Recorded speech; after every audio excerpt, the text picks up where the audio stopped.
Assalamualaikum warahmatullahi wabarakatuh. Perkenalkan, nama saya Alivia Rahmanita dari kelas Manajemen Informatika 2B Politeknik Negeri Lampung. Di video ini saya akan mempresentasikan proyek dalam mata kuliah Sistem Basis Data dengan tema COVID-19. Di sini saya mengambil judul proyek yaitu mengetahui jumlah karyawan positif COVID-19 di perusahaan dalam pantauan Dinas Kesehatan. Langkah pertama, menentukan suatu entitas. Entitas adalah objek di dalam suatu data yang memiliki hubungan relasi antara yang satu dengan yang lainnya. Di dalam data ini terdapat 4 entitas, yaitu yang pertama Dinas Kesehatan, yang kedua petugas kesehatan, yang ketiga perusahaan, yang keempat karyawan positif COVID-19. Yang selanjutnya menentukan atribut dari keempat entitas yang sudah disebutkan tadi. Atribut sendiri adalah informasi yang dapat mengklasifikasikan suatu entitas. Di sini terdapat 4 entitas. Yang pertama, entitas Dinas Kesehatan yang memiliki atribut ID lembaga, alamat, jumlah tenaga medis. Entitas yang kedua, petugas kesehatan yang memiliki atribut ID petugas kesehatan, nama, jumlah pasien.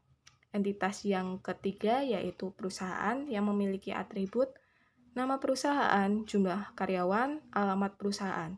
Entitas yang keempat yaitu karyawan yang memiliki atribut nomor ID, nama, tanggal lahir, jenis kelamin, dan alamat.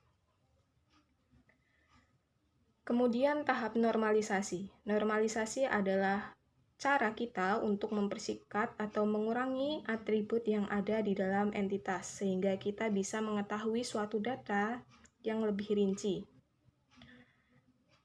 Pada normalisasi, yang pertama atau second normal form, kita akan menyempurnakan yang terdapat pada atribut yang multinilai atau biasa disebut dengan grup berulang. Di sini terdapat data berupa perempuan dan laki-laki. Kemudian dinormalisasikan ke dalam second normal form menjadi jenis kelamin.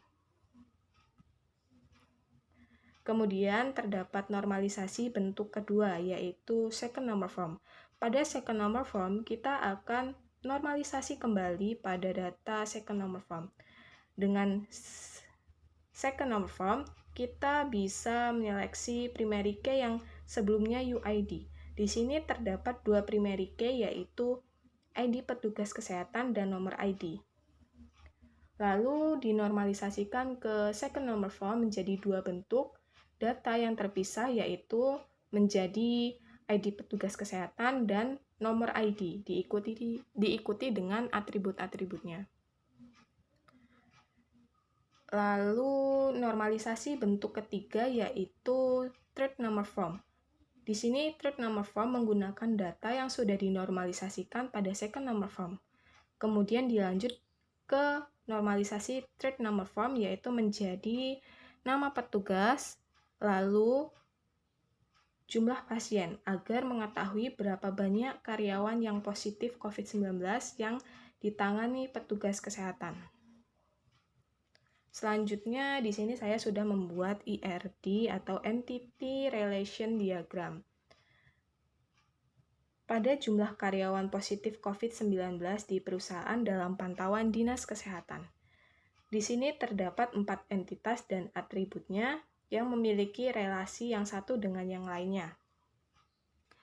Atribut yang pertama yaitu petugas kesehatan, terdapat UID, ID petugas kesehatan. Kemudian entitas yang selanjutnya, perusahaan yang memiliki atribut UID, nama perusahaan. Kemudian entitas yang ketiga yaitu Dinas Kesehatan yang memiliki atribut UID, ID lembaga kesehatan. Yang keempat, entitas karyawan positif COVID, yaitu memiliki atribut UID berupa nomor karyawan. Relasi yang dibuat itu yang pertama, petugas kesehatan dengan Dinas Kesehatan. yaitu relasinya many to one. Dalam entitas petugas kesehatan, terdapat atribut nama petugas kesehatan lalu jumlah pasien, yang masing-masing adalah mandatori, yang artinya wajib diisi, datanya tidak boleh nol. Lalu atribut atau entitas dari dinas kesehatan. Terdapat atribut alamat lembaga kesehatan, lalu jumlah petugas kesehatan, yang masing-masing atributnya yaitu bersifat opsional. Di sini arti dari many to one artinya beberapa petugas dimiliki oleh dinas kesehatan, dan satu dinas kesehatan memiliki beberapa petugas kesehatan. Lalu relasi yang kedua yaitu antara petugas kesehatan dengan perusahaan, yaitu memiliki relasi one to many. Dalam entitas petugas kesehatan terdapat atribut yaitu nama petugas kesehatan, jumlah pasien, yang masing-masing adalah opsional. Kemudian berelasi dengan atribut perusahaan, yang kemudian berelasi dengan entitas perusahaan dengan atribut alamat perusahaan dan jumlah karyawan. Di sini one to many artinya setiap petugas kesehatan dapat menangani satu atau beberapa perusahaan, dan satu beberapa perusahaan dapat ditangani oleh satu petugas kesehatan. Kemudian relasi yang ketiga yaitu antara perusahaan dan karyawan yang positif COVID-19. Relasinya one to many. Dalam entitas perusahaan terdapat atribut alamat perusahaan, jumlah karyawan, yang bersifat opsional, lalu berrelasi dengan entitas karyawan dengan atribut nama karyawan, tanggal lahir, jenis kelamin, lalu alamat, yang masing-masing atributnya bersifat mandatori. Di sini arti dari relasi antara perusahaan dan karyawan yang positif COVID, yaitu one to many, artinya setiap perusahaan memiliki satu atau beberapa karyawan positif COVID-19, dan setiap satu atau beberapa karyawan hanya dapat dimiliki satu perusahaan. Mungkin sekian presentasi dari saya.